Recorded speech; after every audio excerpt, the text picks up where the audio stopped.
राज्यात कृषीमित्र भरतीच्या नावाखाली सोशल मीडियात बोगस जाहिराती प्रसारित.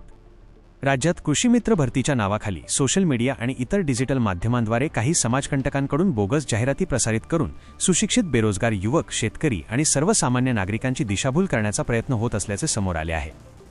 या पार्श्वभूमीवर नागरिकांनी अशा कोणत्याही खोट्या जाहिरातींवर किंवा संदेशांवर विश्वास ठेवू नये आणि कोणत्याही प्रकारच्या आर्थिक फसवणुकीला बळी पडू नये असे आवाहन राज्याचे कृषीमंत्री दत्तात्रय भरणे यांनी केले आहे. या गंभीर प्रकरणाची दखल घेत कृषीमंत्री दत्तात्रय भरणे यांनी स्पष्ट केले आहे की कृषीमित्र भरतीच्या नावाखाली नागरिकांची फसवणूक करण्याचा प्रयत्न करणाऱ्यांची गय केली जाणार नाही.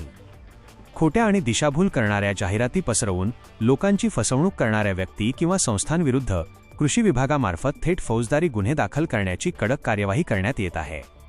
नागरिकांनी अशा बोगस जाहिरातींपासून पूर्णपणे सावध राहावे आणि भरतीसंदर्भातील कोणत्याही माहितीची खातरजमा केवळ अधिकृत माध्यमांतूनच करावी. कृषी विभागामार्फत स्पष्ट करण्यात आले आहे की विभागाच्या कोणत्याही अधिकृत भरती प्रक्रियेची माहिती केवळ शासनाच्या अधिकृत संकेतस्थळावर, मान्यताप्राप्त प्रसिद्धी माध्यमांद्वारे किंवा थेट संबंधित शासकीय कार्यालयांमार्फतच प्रसिद्ध केली जाते.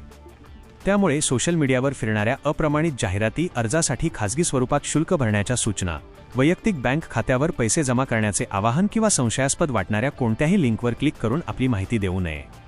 वाशिम जिल्ह्यासह राज्यातील सर्व नागरिकांना आवाहन करण्यात येते की जर आपल्या भागात किंवा सोशल मीडिया अकाउंटवर अशी कोणतीही संशयास्पद जाहिरात अथवा संदेश आढळल्यास त्याची माहिती तात्काळ जवळच्या कृषी विभाग कार्यालयाला द्यावी किंवा स्थानिक पोलीस प्रशासनाशी संपर्क साधून तक्रार नोंदवावी.